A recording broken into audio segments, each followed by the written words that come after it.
Pertanyaan bagus. Kayaknya gue sibuk promotor aja. Karena kalau gue nggak begini, nggak ada yang ngejalanin nanti. Halo, brother Rudy, udah lama kita nggak Mantap. ngobrol-ngobrol nih. Iya.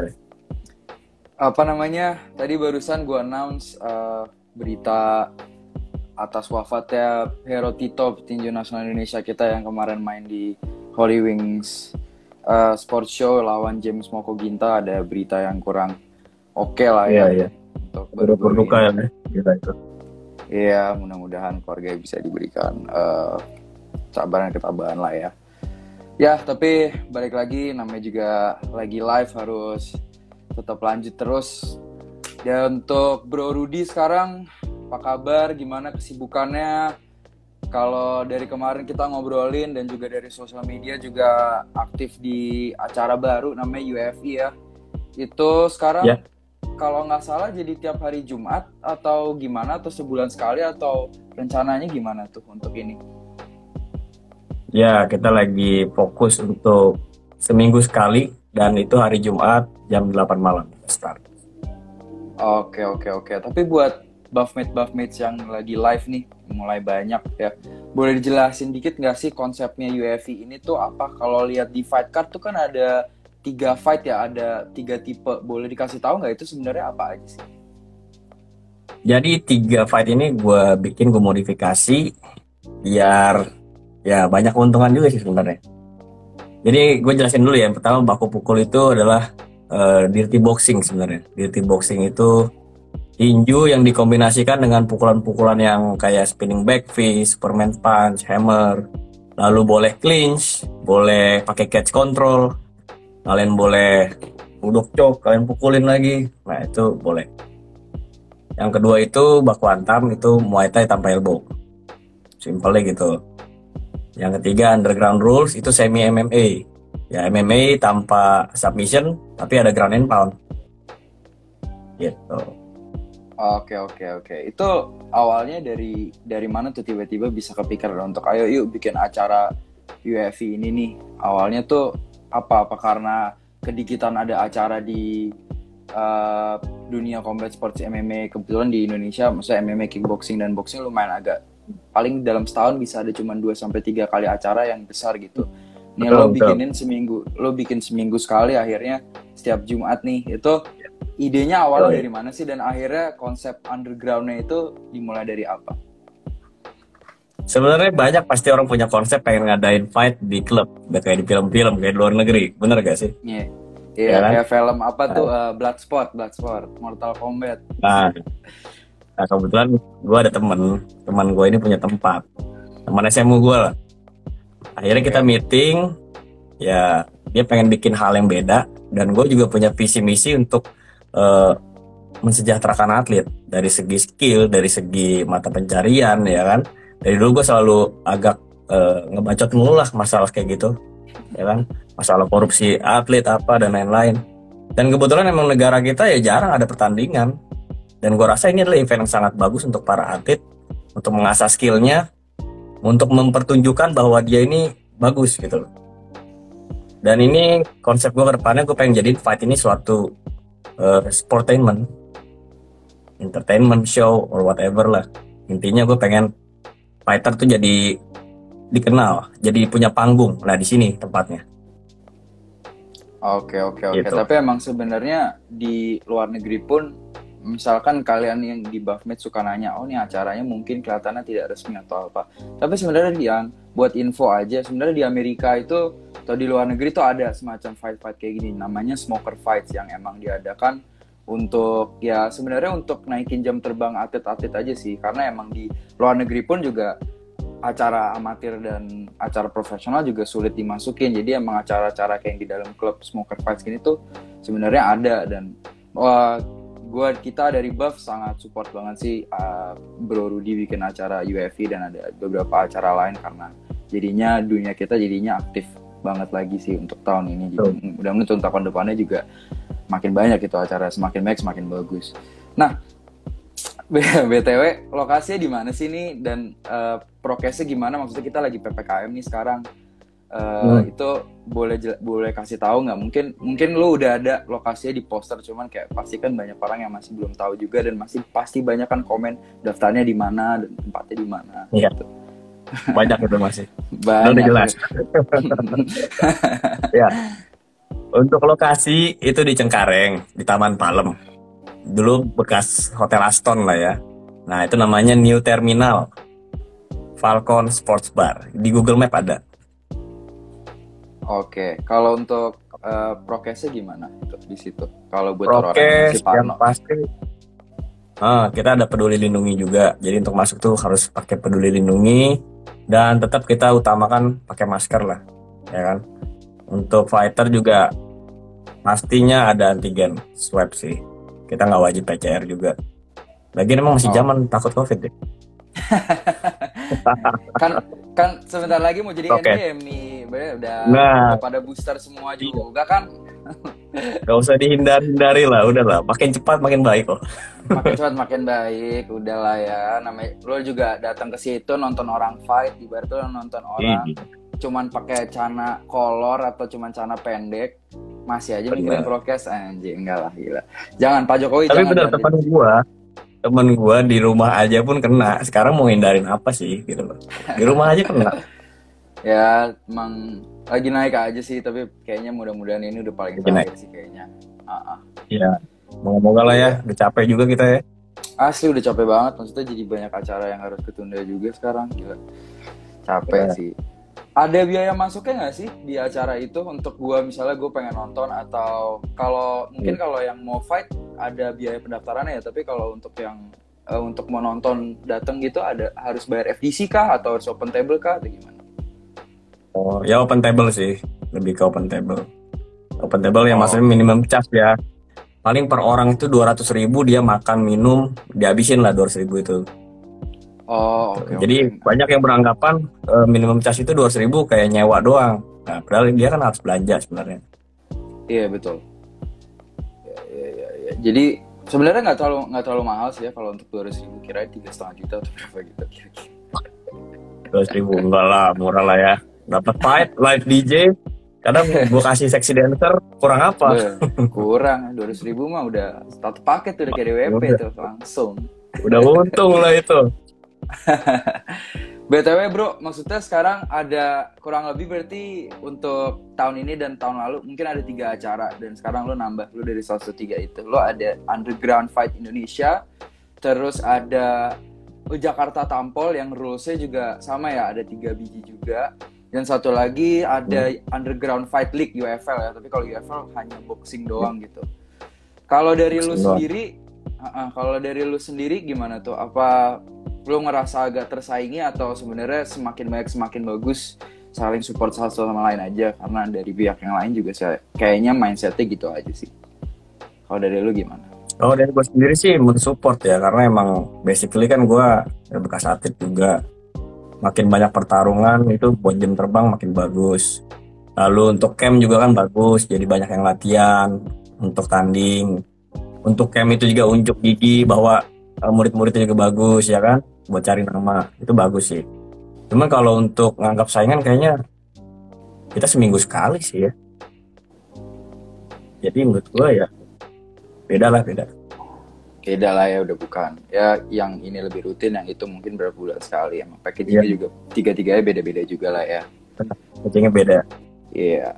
Nah, ngomong-ngomong UFC nih, emang lagi rame juga, dan sekarang baru kemarin lagi viral gitu. Ada acara namanya Living Sports Show yang tadi kita omongin, si petinju almarhum Hero Tito.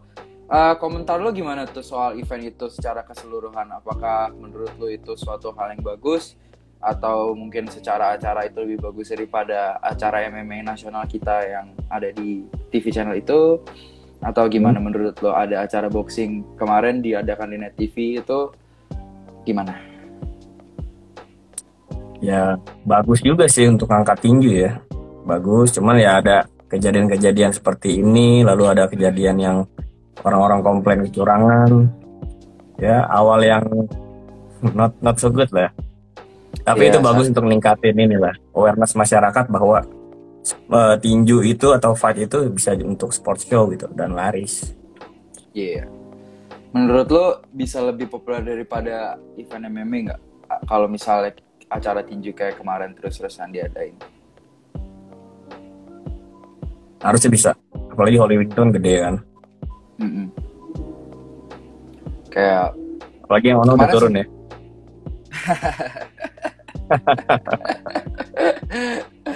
no comment, no comment. Tapi sebenarnya kemarin acaranya secara produksi oke banget sih, maksudnya dibanding acara yang lain oke banget sih. Tapi juga eh narik masanya juga oke juga, ngadain Vicky Prasetyo, terus ngadain si Salam dari Binjai yang kebetulan menang juga. Tapi Ya. tadi lo ngomong ada kecurangan gitu, ada komentar lagi nggak untuk kemenangan Tibo kemarin, dan akhirnya sih pihak Holy Wings dan pihak promosinya juga akhirnya mengaku untuk bukan mengaku sih, dia bikin surat terbuka untuk kayak decision ini dipertimbangkan lagi gitu. Menurut lo gimana bro?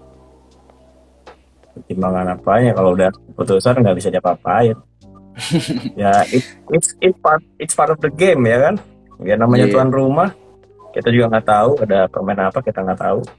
Ya udahlah, iya, nikmati aja. iya. Lo boleh nggak tuh jelasin ke para buffmates nih, karena kalau lihat Lambe Turah yang dia ngepost Holy Wings itu masih banyak yang nggak tahu tuh maksudnya apa ya. Kalau tuan rumah ya tuan rumah tuh kayak orang masih belum ngerti gitu loh, kayak gimana sih sistemnya, karena kebanyakan orang yang nonton di Holy Wings kan kurang lebih orang awam gitu ya, nggak terlalu ngerti tinju. Ya, Jadi mereka tuh bingung gitu, kayak maksudnya apa nih kemenangan tuan rumah pasti menang, itu gimana cara itu, mereka nggak tahu. jadi gini teman-teman yang belum tahu, kalau namanya kita ngadain pertandingan tadi negara mana, daerah mana, itu pasti ada keunggulan untuk tuan rumah. Keunggulan yang entah itu juga ada titipan dari tetua-tetuanya, dari orang-orang penting. Nah, itu jadi beban juga buat tuan rumah mesti menang. Kalau mau menang lawan tuan rumah ya mesti KO-in. Itu udah rahasia umum lah buat para fighter gitu. Dibilang curang ya, ya beginilah dunia dunia olahraga. Makanya kalau misalnya main di tuan rumah, lawannya tuan rumah, pasti jawabannya selalu cobalah incar KO, kalau enggak sulit, Ya, biasa gitu kan. Tapi yang bro, kejadian maksud PBMI tuan rumah kan, betul bener betul kan? betul. Benar Udah benar kalah, benar. udah TKO, masih bisa dimainin lagi. Tuan rumah tuh, anaknya yang punya PBMI, tuan rumah, Anaknya lagi. anaknya lagi. Ya begitulah. Tapi menurut lu bisa hilang gak sih kayak gitu-gitu, atau kalau misalnya atau mungkin kedepannya akan selalu seperti ini, emang udah budaya aja gitu loh. Udah budaya sih. Cuman gue di underground fight Indonesia ini lalu menekankan kalau tetap fair sejujur-jujurnya. Meskipun itu anak buah gue kayak anak buahnya juri kayak. Ya kalau emang kalah ya kalahin aja. Kita nggak mau ada omongan seperti itu. Ya karena kita emang basicnya dari atlet, jadi mesti menanamkan jiwa sportif. Betul betul betul, emang sebenarnya kayak gitu aja sih. Kalaupun emang misalkan ada suatu pihak yang merasa dicurangin, ya karena acara lu seminggu sekali, mentok-mentok paling rematch lagi gitu lah ya paling. Bisa. Minggu Iya. depan rematch segala langsung bisa. Setiap Jumat udah kayak Jumatan. Eh, tapi kan kita berdua pernah main di One nih. Kalau misalnya kita ngadain ini, udah beda topik ya untuk ngebahas tipis-tipis tentang Hero Tito, walaupun tipis aja, cuman kita berdua kan atlet One nih, maksudnya gue ngomong dalam pribadi nih, dan kita selalu mendapatkan namanya medical check up include CT scan kan. Ya. Nah, dari situ seharusnya kalau misalnya kita CT itu udah bisa tahu misalkan kepala kita ada masalah nggak sih sebenarnya, dimulai dari situ nggak sih?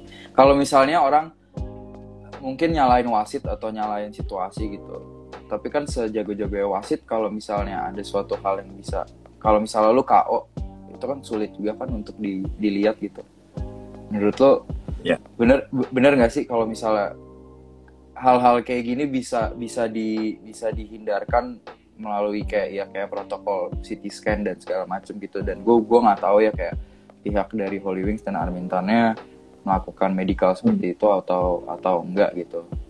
Tapi gue cuma mau infoin aja, kayak sebenarnya gue takut itu karena ada kejadian ini orang kira combat sports tuh kayak oh kita cuma berantem nggak ada apa-apa gitu, tapi sebenarnya ada prosedurnya kita untuk fight tuh sebenarnya safe banget gitu loh. Apa mungkin juga ini kejadian juga kebetulan aja gitu, apa mungkin mereka udah match atau enggak ya, nggak tahu sih. Kalau opini gue sih kayak gitu. Kalau Jadi komentar gini, lu untuk ini gimana? kalau gue sih nggak tahu ya Holy Wing untuk prosedur medical check up-nya gimana, prosedur timbang badannya gimana. Kalau di One kan jelas cek dulu CT scan, lalu medical check up yang normal. Lalu untuk timbang badan pun kita mesti berkali-kali dites air kencingnya, dehidrasi apa enggak.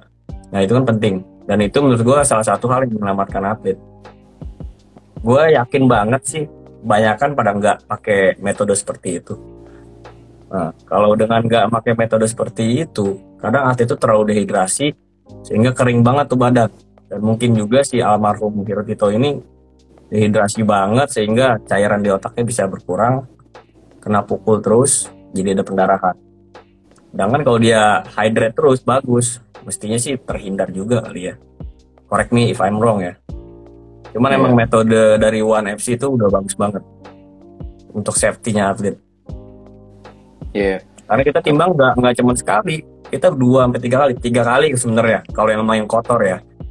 Lalu yang satu dan kedua ini mesti lolos dan itu mesti hydrate gitu. Jadi itu bagus banget sih menurut gua. Untuk wasit pun menurut iya, gua hal yang penting juga. Kalau kita udah ngelihat ini atlet digebukin mulu, apalagi tinju ya. Tinju itu menurut gua lebih bahaya daripada kayak Muay Thai. Bahayanya apa? Efeknya. Karena kepala terus targetnya biasanya. Ya kan? Kalau kayak Muay Thai kita nendang kakinya, kita nendang pahanya, betisnya, rusuk, tangan. Nggak mesti kepala terus gitu loh. Banyak hal. Nah kalau tinju ini bener-bener baku hantam di kepala terus. Lu bisa bayangin. Gitu. iya. Menurut gue sih. Emang sebenarnya kalau dibilang lebih safe tuh MMA pun dan Muay Thai tuh lebih safe karena ya itu sih kita ada kena tala, dan kalau MMA kita bisa take down, ada jedanya itu sih untuk Bisa choke, pukul. ya kan? Iya. Sedangkan kalau tinju itu ya 10 sampai 12 ronde arah ke kepala atau ke Iya. badannya juga bahaya juga Bayangin gitu. aja. Wah, Ya itu kan? emang iya, respect banget sih sama boxer gitu ya. Tapi ya Dan glove-nya sebenarnya kan kok dia lebih tebal. Ya hmm, kan? Glove-nya lebih tebal. Kalau MMA kan tipis. Begitu lu KO ya udah lu KO. Kalau tinju kan lu masih ada agak tebal, mesti nahan-nahan 12 ronde dipukulin. iya, Sama kayak lu digebuk pakai kamus aja gimana? Ke dalam lo, pusingnya sakitnya ke dalam. Kalau kayak glove tipis pakai mungkin sininya sakit nih luarnya nih. Tapi iya, kalau glove tinju udah kayak kena kamus. Dalamnya kena. iya, sampai dalam lem ya, bukan kayak cuman tipis Dalamnya. robek atau apa Bukan gitu cuma ya. luar doang. Iya. Iya, iya, iya, iya. Jadi sebenarnya kita mau menekankan bahwa jangan jangan salahin siapa-siapa dulu lah, para netizen. Maksudnya sebenarnya faktornya tuh banyak, apakah dia bisa akhirnya bisa ada tragedi inilah, itu sebenarnya faktornya banyak lah. Jadi jangan berasumsi aneh-aneh dulu lah kalian semua. Itu dulu aja. Iya. Sekarang gampang Iya, netizen kalau ngomong. iya emang standar lah dari kerjaan. Nah, ini. Tapi udah cukup lah, kita udah 15 menit nih, dan lu juga pasti sibuk, apa namanya, lu ada acara besok, tadi juga habis weigh-in, lu juga butuh istirahat. Untuk terakhir, buat pertanyaan terakhir dari Buff sampai buat lo, itu boleh nggak sih kasih tips ke Buffmate semua yang pengen ikut event boxing atau MMA atau event underground untuk pertama kalinya, yang harus disiapkan tuh apa aja sih? Banyak juga yang nge-WhatsApp, nge-DM, Bang, gua kalau nggak ada basic mau berantem aja bisa gak? Yang pertama ya kalian mesti punya skill, nggak cuma mental, skill, fisik, perguruan. Mungkin bagi mereka bertarung itu gampang, tapi nanti lihat aja, nggak segampang itu. Nah, menurut gua itu dulu, punya skill dulu biar dilihatnya juga enak kalau pas berantem, pas fight. Nggak kayak orang tawuran nggak jelas. Terus yang kedua, kalian bisa daftar di IG saya, itu di bio-nya ada link. Tinggal diklik aja, ada Google Form. Langsung klik, semuanya jelas. Mau ikut apa, nickname-nya apa, asalnya dari kayak mana, semua jelas. Di sini gue pengen buat fighter tuh kayak bintang. Jadi dokumentasi gue juga bagus, banyak, keren-keren. Jadi jangan lewatkan wadah yang akan memberikan fighter-fighter se-Indonesia ini panggung yang sebenarnya. Gitu. Dan juga jangan takut ya untuk tidak mendapat kesempatan karena acara UFC ini setiap Jumat selalu ada dan juga pastinya fair gitu karena selalu dikontrol banget sama Brother Rudy Agustian nih. Jadi tenang aja, maksudnya kesempatan kalian pasti akan dapat. Kalaupun nggak dapat kesempatan di UFC pun juga ada acara lain yang kurang lebih sama untuk mengganti itu. Tapi pastinya kalau emang pengen banget main di UFC pasti akan dapat terus. Kayaknya itu terakhir pertanyaan dari gue sampai lo, biar lo bisa istirahat, besok bisa jalanin UFC dengan lancar. Mudah-mudahan sukses acaranya buat besok sampai ke depannya.